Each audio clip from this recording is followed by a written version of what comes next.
Okay, good morning everybody. So today this is going to be a training video on how to use the Horiba Micro 60 or the CBC analyzer that we use here in the MLS program. So you can see here that we have three components that go with the instrument. We have the Micro 60 itself, the printer that's attached to it, as well as the computer where we can view all of our results. Now we're going to go through this step by step, but I'm going to show you some of the components of the micros, and then we're going to get into how to actually run it. So once again, this is our Micro 60. So up here we have the control panel. This is where you'll go to select anything you need to do on the instrument: QC, calibration, service, setup, and anything of the sort. We have a series of number pads. This is what we use to enter in the number of our lots for QC, as well as our patient ID. And then we have some administrative buttons over here. We have startup, standby, start, and ID. The main ones that you are going to be focusing on is going to be the ID button. The ID button is how we select our patient identifier. Now, every day before you run the instrument, you have to go through a process called startup. You can think of this kind of like the initiation or the initializing of the instrument. The machine will prime all of the lines. It'll do a blank or a series of checks with clear saline in order to zero out the instrument overall. In the event that the machine is going to be left alone for a long period of time, we can put it into standby, where it'll clear all the lines and the wells that are used for measuring, so that way the chemicals don't build up and crystallize in the lines. Here to the side, this is where we have some of the reagents that are used for the device. We have a sulfalizer, as well as another saline solution that's used to run inside the lines itself. We have another box of reagent that goes to the system as well, and then it has a drain port that comes in here to the sink. Now, when it comes to actually running the instrument, I've already processed QC for today, but just to show you the process. So you see here, I'm on the main menu. Using the up and down arrows, I'm going to select what I want to do. Here we have QC. So if I was ready to run QC, I would hit enter on my QC. Now the machine has two options for us. We can either do automatic or analysis. The QC that we use for this instrument, some of them come with these little electronic cards that can be plugged into this slot.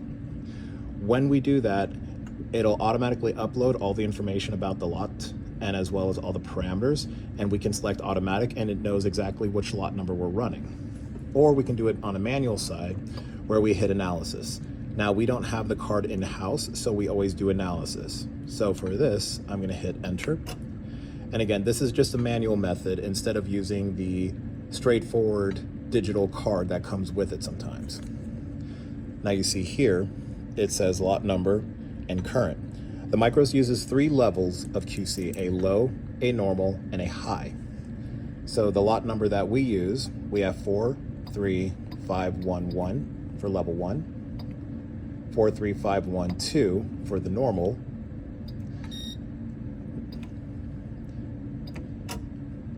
and then 43513, which is our high. Let me go ahead and escape out of this because again, I've already processed QC for the day, so there's no need to go through it again. Now, let's go ahead and set up a run if we're going to run a patient. So, in the student lab, when it's your turn to actually use the instrument, you will have a patient sample in a lavender top EDTA tube that is going to be rocking to keep it mixed before use. What I want to do here, and it's very straightforward, regardless of what screen you're on, all you have to do is come and hit the ID button. If I press ID, it's going to ask me for my patient ID. So for the patient sample I have today, I've assigned it the number 013125. Something simplistic just to get the results going. From there, I'm going to hit enter.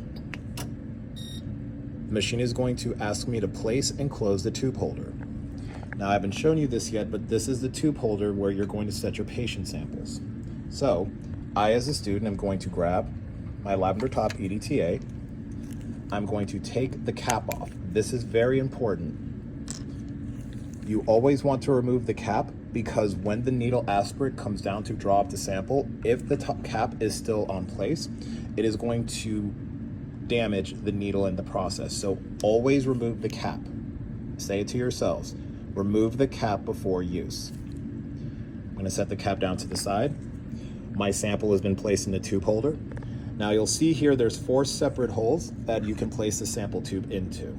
Now this is to accommodate for normal size 3 mil tubes, for larger 5 to 7 mil tubes, as well as pediatric tubes. So one more time, I want to check my ID. This is the correct ID. The machine is primed and ready. It says closed tube holder. I've placed my sample into the far back tube spot. So you'll see here there's 4 tube slots, like I mentioned before. You always want to go to the same one, which is the one facing towards the back of the instrument. I'm gonna place it. Now, when it comes to closing the tube door, you want to gently, with your palm open, you want to go ahead and close it gently. Do not slam the door shut. You'll see here the machine is going to raise the testing platform and it's going to begin its analysis. We can hear it whirring around, and you'll see that it's going to ask you to wait for 1 minute, and it's going to count down from there. Now, while that's going, we're going to come here to the print or to the computer screen.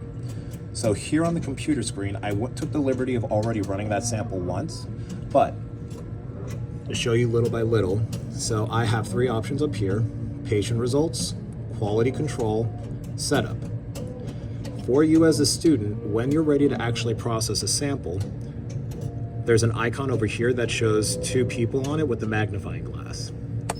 If I click that button, that is going to bring up my patient list of pre-existing patients, and it gives me the options down here where I can either select which patient I want to use, the plus sign to add a patient, delete a patient, or edit a patient. So hypothetically, let's say I wanted to add a patient. So if I click the plus sign, it's going to bring me to this screen where it asks me to enter the patient information. You always need to insert the last name, first name, the medical record number, and date of birth. You always need to have those 4 identifiers at the least entered onto the screen, otherwise the machine will not accept the patient profile. So I'm going to go ahead and close out of this because I want to use the same patient that I used before. So I'm going to hit cancel. So I see here I have the patient highlighted, test blank. I entered the date of birth 01/01/2000. My medical record number 013125, which is the same one I'd entered into the instrument. I'm going to tell the machine, use this patient. It's going to ask me, do I want to assign the patient to these results that just processed? I'm going to say yes, because it's the same patient. When that happens, you're going to see here that that's going to upload all the results from the micros. You'll see here we have the WBC, RBC, hemoglobin, hematocrit, and so on.